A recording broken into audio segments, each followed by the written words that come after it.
Orient bell tiles studio से आप देख रहे हैं एबीपी न्यूज। नमस्कार, वेरी गुड मॉर्निंग। बहुत बहुत स्वागत है आप सभी का। आप देख रहे हैं एबीपी न्यूज। मैं हूं आपके साथ दीपा बाफीला। सुबह के 6 बज गए हैं। वक्त है स्पेशल रिपोर्ट का और सबसे पहले शुरुआत करते हैं महाराष्ट्र से आई एक दिल दहलाने वाली खबर के साथ। एक मासूम बच्ची के साथ हुई हैवानियत की खबर से शुरुआत कर रहे हैं। महाराष्ट्र के ठाणे से ये खबर है, जहां मुंब्रा में 10 साल की बच्ची की बाथरूम की खिड़की से फेंककर हत्या कर दी गई और हत्या से पहले रेप की आशंका है। घटना के बाद स्थानीय लोग सड़कों पर उतरे, प्रदर्शन वहां पर किया गया। इस बीच पुलिस ने भी आरोपी युवक को पकड़ लिया है, गिरफ्तार कर लिया है। उसकी उम्र 19 साल बताई जा रही है।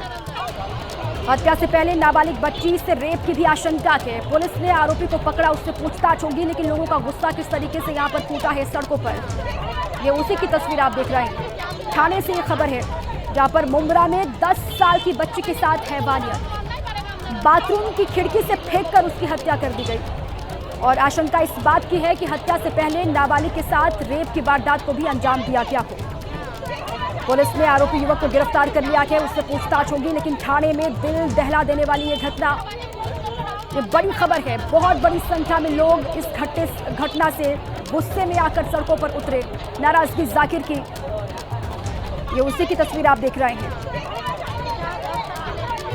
पुलिस ने आरोपी युवक को गिरफ्तार कर लिया है, उससे पूछताछ होगी। बहरहाल ये बड़ी खबर है ठाणे से, जहां पर 10 साल की बच्ची के साथ हैवानियत की गई, खिड़की से फेंककर उसकी हत्या और हत्या से पहले रेप की आशंका। सोचना पड़ा इसके लिए, उसको मारने के लिए तुम्हारी वाली के साथ होना, तुम सोचते क्या कि इसको मारी थी जिंदा रखूं? हाँ, तुम्हारी बच्ची के साथ होता, तुम सोचते हो कि जेल में इसको खाना खिलाओ, 10 साल खाना खिलाओ, क्यों 10 साल खाना खिलाओ? उसको मारो, खत्म करो, हम लोग के हवाले करो। तो इस घटना के बाद लोगों का गुस्सा किस तरीके से फूटा कि वो आपने देखा। वारदात एक अपार्टमेंट में हुई, जहां आरोपी 10 साल की एक नाबालिग बच्ची को खिलौने का लालच देकर बहला फुसला कर अपने फ्लैट पर ले गया और आरोप है कि उसने बच्ची के साथ रेप किया और फिर उसे बाथरूम की खिड़की से फेंक दिया। पुलिस एक और आरोपी से पूछताछ कर रही है, तो दूसरी ओर आगे की कार्रवाई के लिए पोस्टमार्टम रिपोर्ट का इंतजार किया जा रहा है। 11 साढ़े 11 के बजे के करीब ठाकुरवाड़ा से कुछ महिला और पुरुष लोग चिल्लाते हुए पुलिस स्टेशन आए थे कि एक लड़की दर्द में गिरी है बिल्डिंग के। तो हम सब वो लोग वहां जाके चेक किया, तो वो बिल्डिंग के 6 नंबर का जो फ्लैट है, टॉर्च से देखा तो उसके बाथरूम की जो ये है विंडो है, उसके 6 ग्लासेस निकाली थी, 4 ग्लासेस, और वो खुली थी। तो उस हिसाब से डीप में इन्वेस्टिगेशन किया तो ऐसा पता चला कि वहां का एक 19 साल का लड़का है, उसने उसको खिलौने देने के बहाने ऊपर लेके गया, उसने उसको मार के वहां से फेंका। ऐसा थोड़ा इन्वेस्टिगेशन में ओपन हुआ है। इस बड़ी खबर पर लगातार बनी रहेगी हमारी नजर। इसी बीच एक बड़ी खबर अयोध्या से भी है, जहां बीती रात एक भीषण सड़क हादसा हुआ है। लता मंगेशकर चौक पर एक तेज रफ्तार डंपर ने कई वाहनों को वहां पर टक्कर मार दी और इस एक्सीडेंट में एक व्यक्ति की मौत हो गई है, एक घायल हुआ है। कई बैरियर्स को तोड़ते हुए डंपर ने अपनी चपेट में ले लिया और हादसे में एक व्यक्ति की मौके पर ही मौत हो गई, जबकि 5 अन्य कहा जा रहा है गंभीर रूप से घायल हैं, जिनको अलग अलग अस्पतालों में शिफ्ट किया गया है। तेज रफ्तार डंपर ने कई लोगों को यहां पर रौंदा। ये लता मंगेशकर चौक की घटना है, एक व्यक्ति की मौत हो गई, 5 लोग गंभीर रूप से घायल बताए जा रहे हैं। बेकाबू डंपर का कहर अयोध्या में लता मंगेशकर चौक, और ये हादसे के बाद की तस्वीर आप देख रहे हैं, जहां पर कई लोगों को रौंदा है डंपर ने और एक व्यक्ति की मौके पर ही मौत की खबर है। 5 लोग बताए जा रहे हैं जो घायल हैं, जिनको अस्पताल में शिफ्ट किया गया। और हादसा कितना भयानक यहाँ पर रहा होगा, उसकी तस्वीरें आपके सामने है हादसे के बाद की। अयोध्या से हादसे की बड़ी खबर, भीषण सड़क हादसा यहाँ पर हुआ है। बेकाबू डंपर ने कई गाड़ियों को रौंदा, कई गाड़ियों को टक्कर मारी, जिसमें एक व्यक्ति की मौत हो गई है, 5 लोग घायल बताए जा रहे हैं। और उसके बाद इस हादसे के बाद वहां पर स्थानीय पुलिस पहुंचती है, लोगों की भीड़ में जमा होती है। अब कैसे ये हादसा हुआ, इसकी जांच पड़ताल की जाएगी। जो डंपर चालक है उससे भी पूछताछ होगी। बहरहाल एक व्यक्ति की मौत हो गई, इस वक्त की अपडेट ये है, और 5 लोग इसमें घायल हुए हैं।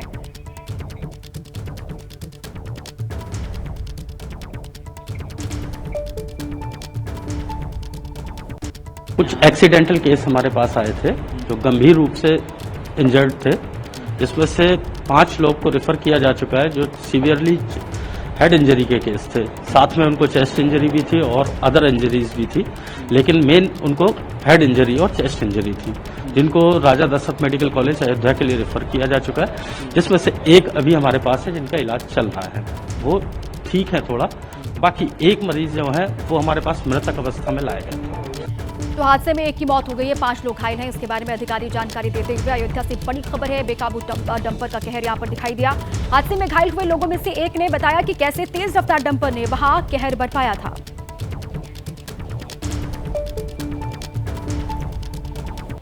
हम लोग नयाघाट जा रहे थे, लता चौक के पास एक जो है लॉरियन, पता नहीं ड्राइवर ने ड्रिंक कर रखा था क्या, मतलब अनियंत्रण होते हुए आई और हमारी गाड़ी को टक्कर मारा और मारते हुए तो हम लोग कूद गए, हम लोग बच गए, लेकिन 1-2 नीचे आए गाड़ी के बाद, काफ़ी लोग घायल हो गए। एक तो ऑन स्पॉट मर गया, चढ़ाते हुए डिवाइडर के ऊपर चढ़ा ले गया था, जो कुछ खाना खा रहा था वो मर गया।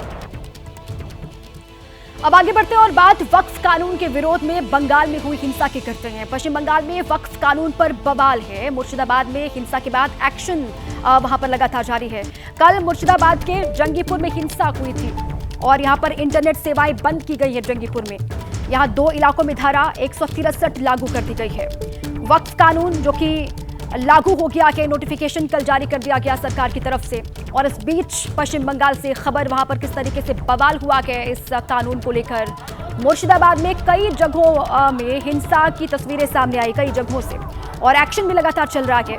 कल मुर्शिदाबाद के जंगीपुर में हिंसा हुई थी, जिसकी तस्वीरें आप देख रहे हैं। वहां पर एहतियातन इंटरनेट सेवाएं बंद कर दी गई हैं और साथ ही 2 इलाकों में कहा जा रहा है 163 जो BNS की धारा है उसको लागू कर दी गई है।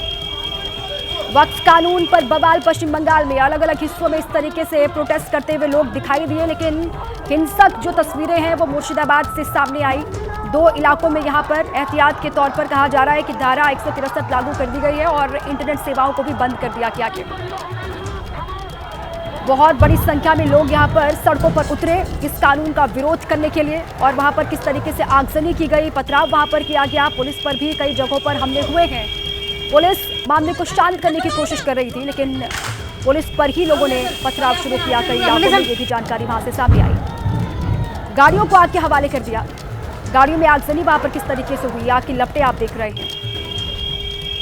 वक्फ कानून का विरोध देश के अलग अलग हिस्सों में लगातार जारी है और ये पश्चिम बंगाल की तस्वीरें आप देख रहे हैं। पत्थर बरसाते हुए लोगों की ये तस्वीर। अब इन्हीं तस्वीरों के माध्यम से पुलिस ये कह रही है कि जांच पड़ताल की जाएगी और किसी को भी बख्शा नहीं जाएगा। जो भी उपद्रवी हैं, जिन्होंने उत्पात मचाया, उन सभी को गिरफ्तार किया जाएगा। इन फुटेज की मदद से पुलिस जांच अपनी बढ़ाएगी। पत्थर बरसाते हुए और वहां पर आगजनी करते हुए लोग जो कैमरे में कैद हुए हैं, उन सभी पर एक्शन होगा, ये बात कही गई है पश्चिम बंगाल सरकार की तरफ से भी और प्रशासन की तरफ से। वक्फ कानून का विरोध और इस तरीके से सड़कों पर लोगों का गुस्सा फूटा। इस कानून की वापसी की मांग की जा रही है। मुस्लिमों के साथ भेदभाव होगा इस कानून के लागू होने से, ये मुस्लिम समुदाय की ओर से कहा जा रहा है। ये मुर्शिदाबाद की तस्वीर आप देख रहे हैं जहां पर हिंसा हुई। पुलिस हालांकि समझाने की कोशिश करती हुई दिखाई दी। काफी देर तक जो प्रदर्शनकारी थे उनसे पुलिसकर्मी बातचीत करते हुए दिखाई दिए, उनको समझाने की कोशिश करते हुए दिखाई दिए, लेकिन प्रदर्शनकारी नहीं माने और यहाँ पर पुलिस को भी इन लोगों के गुस्से का सामना करना पड़ा। कई इलाकों में हाथों में झंडा लेकर, बैनर पोस्टर लेकर ये लोग सड़कों पर उतरे और नारेबाजी भी की, लेकिन नारेबाजी के साथ साथ ये जो प्रदर्शन है वो उग्र हो गया। अलग अलग जगहों पर हिंसा की तस्वीरें सामने आई और गाड़ियों को फूंक दिया गया, आग के हवाले कर दिया गया। ये उसी की तस्वीर आप देख रहे हैं। जंगीपुर में अब एहतियातन इंटरनेट सेवाएं बंद कर दी गई हैं। इंटरनेट सेवाएं बाधित हैं अगले आदेश तक, और साथ ही BNS की धारा 163 भी लागू की गई है 2 इलाकों में। तो बंगाल में जंगीपुर जो पार्लियामेंट्री कॉन्स्टिट्यूएंसी है, वहाँ पे जिस तरीके की घटनाएं घट रही है, बहुत भयंकर परिस्थिति है।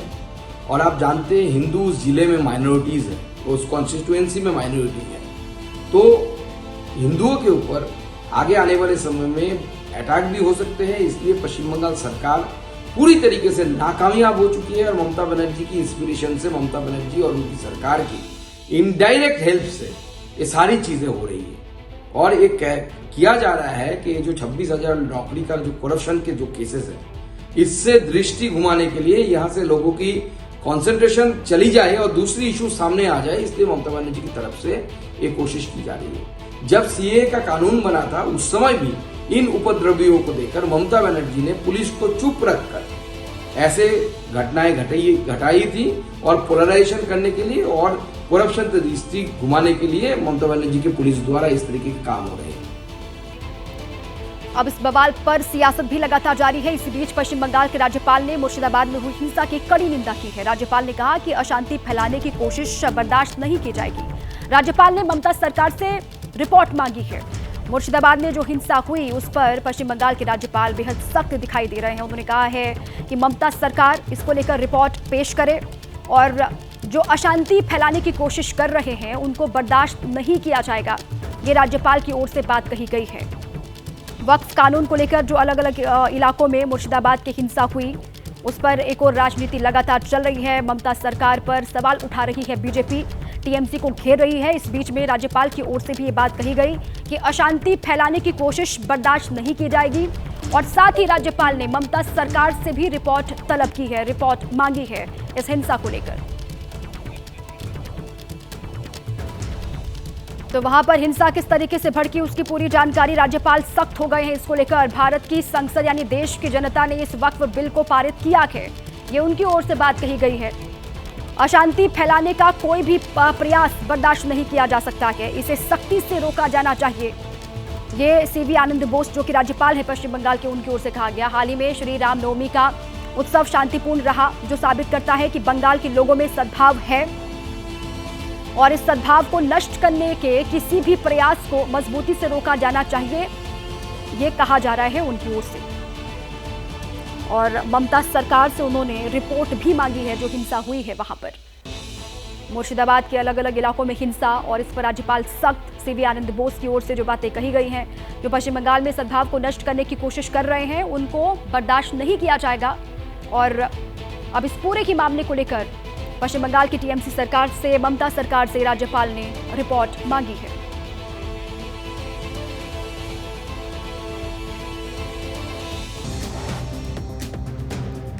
आईपीएल 2025 में कल पंजाब किंग्स ने चेन्नई सुपर किंग्स को 18 रन से हराया। 220 रन के लक्ष्य का पीछा करते चेन्नई की टीम 201 रन ही बना सकी। चेन्नई की 5 मैच में ये लगातार चौथी हार है, वहीं पंजाब की 4 मैच में ये तीसरी जीत है। पंजाब के प्रियांश आर्या ने चेन्नई के खिलाफ जड़ा ताबड़तोड़ शतक। प्रियांश ने 42 गेंद पर 103 रन की शानदार पारी खेली। उन्होंने 7 चौके और 9 छक्के लगाए। पंजाब के 83 रन पर 5 विकेट गिर गए थे। इसके बाद भी प्रियांश ने पंजाब को बड़े स्कोर तक पहुंचाया। बाएं हाथ के बैटर प्रियांश आर्या दिल्ली के लिए घरेलू क्रिकेट खेलते हैं। दिल्ली प्रीमियर लीग में प्रियांश 6 गेंद पर 6 छक्के लगाकर सुर्खियों में आए थे। पंजाब ने 3 करोड़ 80 लाख रुपए देकर प्रियांश को अपनी टीम में शामिल किया था। पंजाब के शशांक सिंह ने आखिरी ओवरों में शानदार बैटिंग की। शशांक ने 36 गेंद पर नाबाद 52 रन बनाए। उन्होंने 2 चौके और 3 छक्के लगाए। इस पारी ने पंजाब के स्कोर को 219 रन तक पहुंचा दिया। पंजाब के मार्को जेनसन ने 19 गेंद पर 34 रन की तेज पारी खेली। चेन्नई के खिलाफ जेनसन ने 2 चौके और 2 छक्के लगाए। जेनसन और शशांक के बीच 65 रन की साझेदारी हुई। पंजाब के कप्तान श्रेयस अय्यर चेन्नई के खिलाफ सस्ते में आउट हो गए। 9 रन के स्कोर पर खलील अहमद ने अय्यर को आउट किया। आईपीएल के सीजन में अच्छी शुरुआत करने वाले अय्यर पिछले 2 मैच में बड़ा स्कोर नहीं बना सके। चेन्नई के डेवन कॉनवे ने पंजाब के खिलाफ अर्धशतक लगाया, लेकिन उनकी टीम हार गई क्योंकि अच्छी शुरुआत के बाद कॉनवे तेज नहीं खेल पाए। वो 49 गेंद पर 69 रन बनाकर रिटायर्ड आउट हो गए।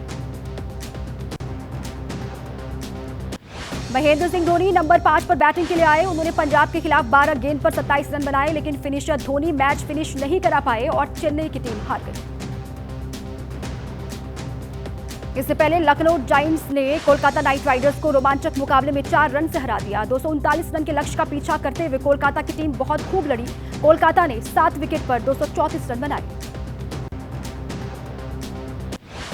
लखनऊ के निकोलस पूरन ने आईपीएल 2025 में जड़ा तीसरा अर्धशतक। केकेआर के खिलाफ सिर्फ 36 गेंद पर नाबाद 87 रन बनाए। पूरन ने 7 चौके और 8 छक्के लगाए।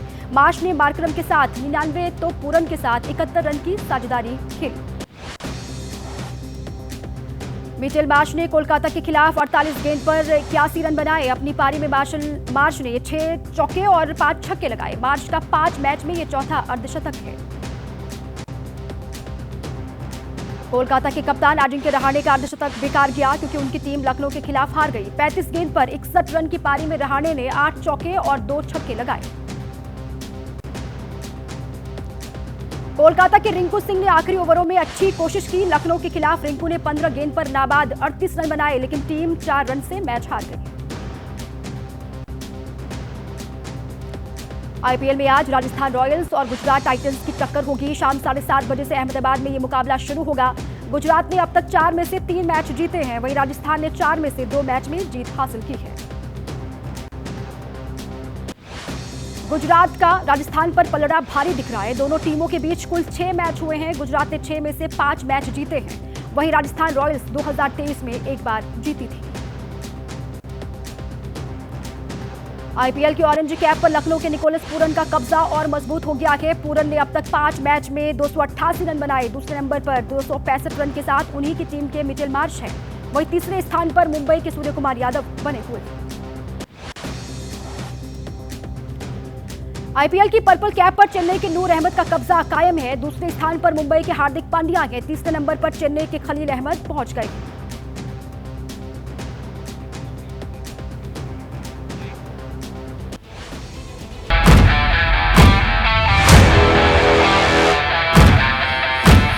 Come on up here, Elon. He created the first major American car company in generations, and his rocket company is the only reason we can now send American astronauts into space. Yeah. Take over, Elon. Yes, take over.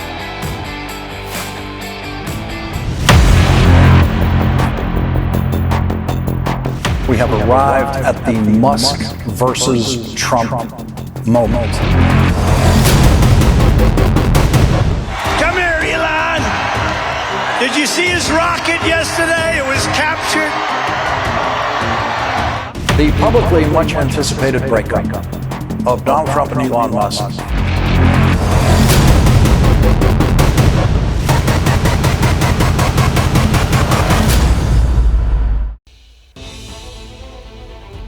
एक दोस्ती जिसकी मिसालें दुनिया पिछले कई महीनों से दे रही थी। ट्रंप और मस्क ऐसे मजबूत जोड़ की तरह साथ दिखाई दे रहे थे जो तोड़ने से भी ना टूटे। लेकिन बात जब बिजनेस और उसमें लाखों करोड़ों के घाटे पर आई तो इस दोस्ती के किले में दरारें दिखाई देने लगी हैं। अमेरिकी अखबार वॉशिंगटन पोस्ट की एक रिपोर्ट के मुताबिक इलॉन मस्क ने ट्रंप से नए टैरिफ को वापस लेने की गुजारिश की है। मस्क सीधे तौर पर ट्रंप पर हमला करने से बच रहे हैं, लेकिन सोशल मीडिया पर ट्रंप की टैरिफ नीति को लेकर अपनी नाराजगी वो जाहिर कर रहे हैं। ट्रंप की टीम में शामिल लोगों की काबिलियत पर शक जता रहे हैं। जब आर्च अपने घर तक आती है तो इंसान छटपटाता दिखाई देता है, और ट्रंप के फैसले के बाद मस्क भी छटपटाते हुए दिखाई दे रहे हैं। वरना बताइए कौन कह सकता था कि दांत काटी दोस्ती की तरह दिखने वाली ट्रंप और मस्क की जोड़ी में कड़वाहट आ जाएगी। Let me tell you, we have a new star. A star is born, Elon. Come here, Elon. Elon. Elon.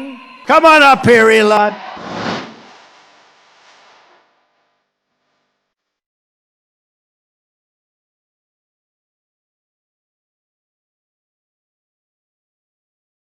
White house में राष्ट्रपति डोनाल्ड ट्रंप का दफ्तर हो या फिर चुनाव प्रचार का मंच, उनके मुंह से इतनी बार मस्क का नाम सुनाई पड़ रहा था कि ऐसा लगता कि मस्क के बिना ट्रंप का ना तो दिन शुरू होता है और ना ही रात। Thank you.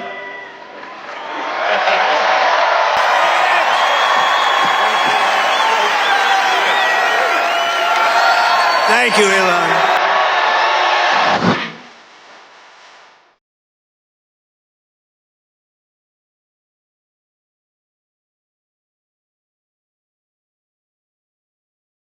कोई अगर अमेरिका के राष्ट्रपति डोनाल्ड ट्रंप के करीब 3 महीने के कार्यकाल को तस्वीरों के जरिए याद करने की कोशिश करे तो हर मौके पर ट्रम्प के साथ एलन मस्क और उनका बेटा एक्स भी जरूर दिखाई देगा। This may seem like, well, aren't we in a democracy? Well, if you don't have a feedback loop, FX, we'd have to, if you, it's all right. I tell you, gravitas can be difficult sometimes.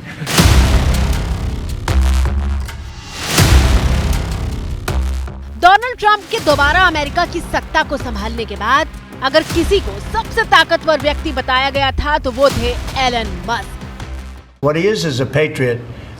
Here's a man that I can tell you, he's a friend of mine. He's become a friend of mine. He supported me in the election, but he's a patriot more than anything else. He's never think of it. He has never asked me for a thing. He could have. I always say, I wonder if he's ever going to ask me for something.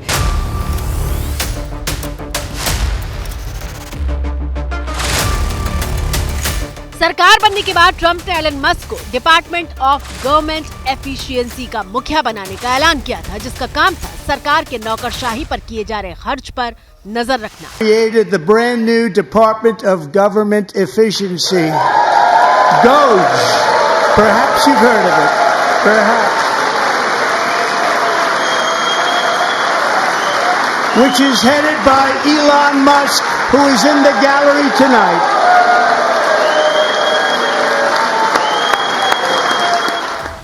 लेकिन कमाल की बात यह है कि Trump के सबसे बड़े सलाहकार की भूमिका निभा रहे एलन मस्क अपनी ही जमीन नहीं बचा पाए। I hope it is agreed that both Europe and the United States should move, ideally, in my view, to a zero tariff situation, effectively creating a free trade zone between Europe and North America. That would be that's what I hope occurs. आपकी screen पर मौजूद ये तस्वीरें 3 अप्रैल की हैं, जब Donald Trump ने दुनिया के 60 देशों पर टैरिफ लगाने का ऐलान किया था। My fellow Americans, this is Liberation Day. आज अमेरिका के लिए आजादी का दिन है, जिसका लंबे समय से इंतजार हो रहा था। 2 अप्रैल 2025 को हमेशा एक ऐसे दिन के रूप में याद किया जाएगा जब अमेरिका के उद्योगों का फिर से जन्म हुआ, जब अमेरिका की नीति को फिर से बहाल किया गया। ये एक ऐसे दिन के रूप में याद किया जाएगा जब अमेरिका को फिर से धनवान बनाने का काम शुरू हुआ। और ट्रंप के इस ऐलान के सिर्फ 2 दिन के भीतर 3 और 4 अप्रैल को एलन मस्क को $31 बिलियन यानी 2.5 लाख करोड़ से ज्यादा का नुकसान हुआ था। नुकसान का ये सिलसिला रुका नहीं। 7 अप्रैल एलन मस्क को 37,939 करोड़ का नुकसान उठाना पड़ा। टैरिफ नीति के ऐलान के बाद से टेस्ला के स्टॉक की वैल्यू 38% तक गिर गई। नवंबर 2024 के बाद ये पहली बार है जब एलन मस्क की दौलत $300 बिलियन से नीचे 26 लाख करोड़ तक गिर गई है।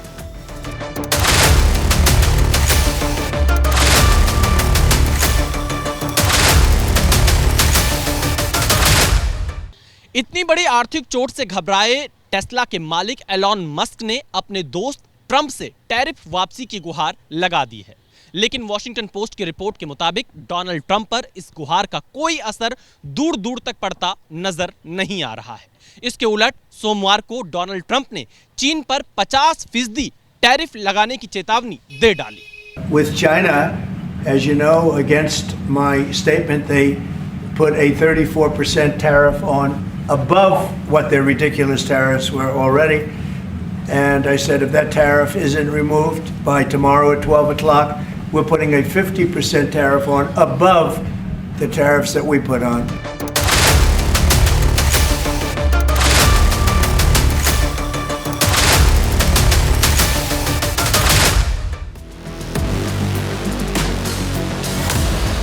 ट्रंप के तेवर देखकर बिल्कुल नहीं लग रहा है कि वो टैरिफ वॉर पर अपने कदम पीछे खींचने के मूड में है, लेकिन कहानी में ट्विस्ट ये है कि ट्रंप के इस फैसले की सबसे बड़ी कीमत अब उनके जिगरी यार मस्क को चुकानी पड़ रही है। This is beautiful. Whoa! Should I get in? Get in. Oh, that's beautiful. This is a different panel than I've had. Everything's computer. It's beautiful. Musk को दिक्कत चीन पर लगाए टैरिफ से सबसे ज्यादा है, और ये दिक्कत कहाँ आ रही है वो समझिए। जिस टेस्ला कार के जरिए ट्रंप और मस्क अपनी दोस्ती की मिसालें पेश कर रहे थे, वो टेस्ला ही टैरिफ वॉर में फंस गई है। मार्च 2025 में टेस्ला ने चीन में 78,000 से ज्यादा इलेक्ट्रिक गाड़ियां बेची हैं, जो पिछले साल की तुलना में 11.5% कम है। मतलब ये कि टैरिफ शुरू होने से पहले ही कार की बिक्री में गिरावट होने लगी थी। और समस्या सिर्फ इतनी नहीं है, टेस्ला के बनने का जो बड़ा हब है वो चीन के शंघाई में है। तो अगर ये टैरिफ लगते हैं और ज्यादातर इसमें कंपोनेंट्स चाइना से आते हैं और उनकी तो चाइना में बहुत बड़ी फैक्ट्री भी है, तो यानी कि अब चाइना से बनके जो गाड़ी अमेरिका में आएगी उस पे पहले ही 34 + 20 और उन्होंने 50% की और धमकी दे दी है। तो उनकी गाड़ी इतनी महंगी हो जाएगी, पहले ही उनकी गाड़ियां नहीं बिक रही हैं।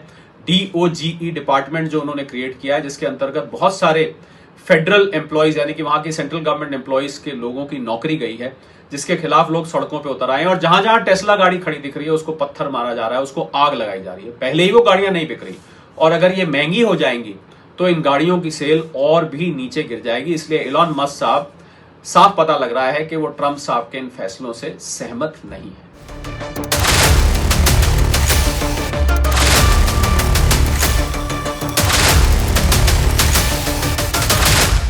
मस्क फंस चुके हैं, लेकिन वो अभी इस स्थिति में नहीं है कि ट्रंप पर सीधा अटैक कर सके। लेकिन बिजनेस में हो रहे नुकसान का दर्द भी वो छुपा नहीं पा रहे हैं और अपनी इस तकलीफ को जाहिर करने के लिए एक्स का सहारा ले रहे हैं, जहां अमेरिकी अर्थशास्त्री मिल्टन फ्रीडमैन का ये वीडियो उन्होंने शेयर किया। इस वीडियो के जरिए अर्थशास्त्री फ्रीडमैन ने अंतर्राष्ट्रीय व्यापार में सहयोग की कीमत समझाई है और ये बताया है कि एक पेंसिल को तैयार होने में अलग अलग देशों का ये सहयोग कितना जरूरी होता है और सबको इसका कितना फायदा मिलता है। The operation of the free market is so essential, not only to promote productive efficiency, but even more to foster harmony and peace among the peoples of the world.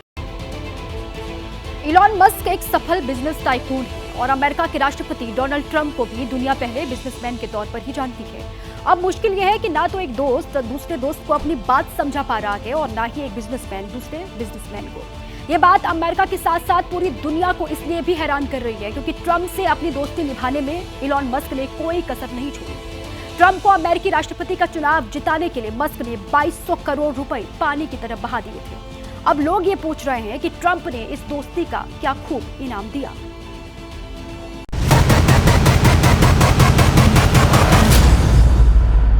And we're going to be signing a very important deal today. It's Doge, and I'm going to ask Elon to tell you a little bit about it and some of the things that we found, which are shocking. ज्यादा पुरानी बात नहीं है जब Oval house में अमेरिकी सरकार की नीतियों पर बात करने के लिए मीडिया जमा होता था तो 2 लाइन बोलने के बाद ट्रंप मस्क को जवाब देने के लिए आगे कर देते थे। Because that's very serious. I think it's a very serious violation. I'll ask Elon Musk to say a few words, and we'll take some questions. Elon, go ahead. Sure. So the at a high level, if you say what is the goal of Doge, and I think a significant part of the presidency is to restore democracy. ये दोस्ती इतनी गहरी दिखाई गई कि पारिवारिक ज्यादा लगती थी। मौका कोई भी हो, कितना भी जरूरी क्यों ना हो, मस्क के साथ उनका बेटा एक्स मौजूद होता था और ट्रंप को इस बात से कभी कोई एतराज नहीं होता था। This is X, and he's a great guy, high IQ. Come here, Elon. Did you see his rocket yesterday? It was captured. And X is with him. X. लेकिन टैरिफ वॉर के बाद रिश्तों ने ये रूप कैसे बदला है उसे इस पोस्ट के जरिए समझिए जो एलन मस्क ने किया है। एलन मस्क ने व्हाइट हाउस के ट्रेड सलाहकार पीटर नवारो पर निशाना साधते हुए लिखा, हार्वर्ड से अर्थशास्त्र में PhD की डिग्री हासिल करना बेहद बुरा है, ये कोई अच्छी बात नहीं है। Elon Musk at the beginning talk about a zero tariff zone. Thing that's I think important about Elon to understand, he sells cars. That's what he does. Elon Musk Peter Navarro की डिग्री पर तंज कस रहे थे और Musk के हमले पर व्हाइट हाउस ने प्रतिक्रिया जारी करते हुए कहा है, राष्ट्रपति ने बेहद प्रतिभाशाली और अनुभवी लोगों की एक शानदार टीम बनाई है। ये सभी लोग अलग अलग विचारों के साथ आते हैं, लेकिन हर विषय पर आखिरी फैसला राष्ट्रपति ट्रंप ही करते हैं।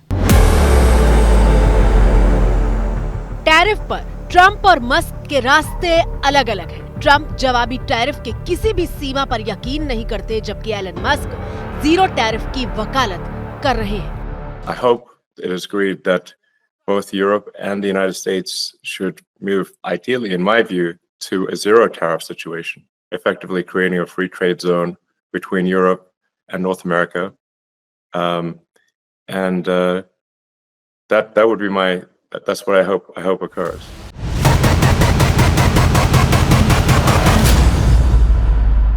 तो एक तो उनकी सेल गिर गई है, जिसके कारण उनके शेयर्स भी जो स्टॉक मार्केट में अमेरिका में लिस्टेड हैं वो नीचे आ गए हैं।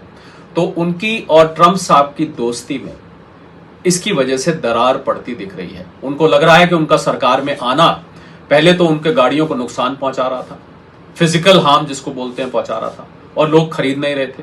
और सोने पे सुहागा, अब ये टैरिफ लगाने से उनकी गाड़ियां अब अमेरिका में जो बाहर से कंपोनेंट्स आएंगे या बनी बनाई गाड़ियां आएंगी वो बहुत महंगी पड़ने वाली हैं। तो कुल मिला के उनको ऐसा लग रहा है कि मेरी कंपनी का भट्टा बैठ जाएगा अगर ये दोस्ती चलती रही। तो बहुत जल्द हमें दोनों के अलग होने की भी अगर खबर आए तो इसमें कोई भी हैरानी नहीं होनी चाहिए। और ये कोई पहली बार नहीं है, पहले भी मस्क और ट्रंप के बीच कारोबार को लेकर विवाद हो चुका है। ट्रंप और मस्क के बीच पैदा हुआ विवाद अमेरिकी मीडिया की सुर्खियां बना हुआ है और चर्चा यहां तक हो रही है कि एलन मस्क बहुत जल्द ट्रंप के सलाहकार पद से हट जाएंगे। 4 अप्रैल को मीडिया से बात करते हुए अमेरिकी राष्ट्रपति डोनाल्ड ट्रंप ने बहुत जल्द एलन मस्क की विदाई का इशारा तक कर दिया था। क्या मस्क का काम पूरा हो चुका है? उनके पास एक शानदार कार है, लेकिन उनकी कार कंपनी के साथ जो हो रहा है वो शर्मनाक है। वो कमाल है। मैं उन्हें बहुत पसंद करता हूँ। जब उन्होंने मेरा समर्थन किया तब मुझे उन्हें जानने का मौका मिला। मैं यही कहूँगा कि मस्क एक तय समय के लिए रहेंगे और फिर अपना पूरा वक्त अपने बिजनेस को देंगे, लेकिन उन्होंने शानदार काम किया है। क्या वो तारीख तय है जब एलन जिम्मेदारी छोड़ेंगे? ओहो, मुझे लगता है कुछ महीने। मस्क चाहते हैं कि अमेरिका और चीन के बीच व्यापारिक संबंध बेहतर हो, दोनों देश मिलकर काम करें, लेकिन ट्रंप जिस तरह से चीन पर टैरिफ बढ़ाते जा रहे हैं उसमें ये नामुमकिन लग रहा है। ऐसा लगता है कि ट्रंप बातचीत के जरिए रास्ता निकालने के मूड में नहीं है। ट्रंप और मस्क के बीच तनातनी बढ़ती जा रही है और उसका ताजा सबूत तब सामने आया जब मस्क ने ट्रंप के senior trade adviser Peter Navarro को बेवकूफ बता दिया। दरअसल नवारो ने एक इंटरव्यू में कहा था कि मस्क की टेस्ला कंपनी कार मैन्युफैक्चरर नहीं बल्कि कार असेंबलर है, जिस पर मस्क भड़क गए और उन्होंने नवारो को पक्का मूर्ख कह दिया। ईंटों की बोरी से भी ज्यादा मूर्ख कहा है नवारो को। तो ये बड़ी खबर, दोनों के बीच में ही तनातनी लगातार बढ़ती हुई दिख रही है। डोनाल्ड ट्रंप और इलॉन मस्क में तनातनी लगातार बढ़ती जा रही है। मस्क ने ट्रंप के एक एडवाइजर को मूर्ख कहा और साथ ही ट्रंप के सीनियर ट्रेड एडवाइजर हैं नवारो, जिनको बेवकूफ कहा गया है मस्क की ओर से। कहा कि वो ईंटों से भरी बोरी से भी ज्यादा मूर्ख है।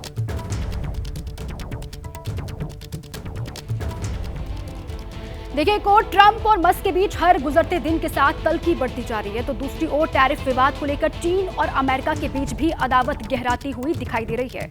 अमेरिका ने चीन पर 104% टैरिफ लगाया है। चीन पर 104% अमेरिकी टैरिफ आज से लागू हो जाएगा। और टैरिफ को लेकर ट्रंप ने चीन को चेतावनी दी थी। चीन को 34% टैरिफ वापस लेने को कहा गया था और साथ ही चीन ने अमेरिकी टैरिफ के जवाब में टैक्स लगाया था अमेरिका पर। और अब अमेरिका की ओर से, ट्रंप की ओर से 104% टैरिफ लगाया गया है चीन पर।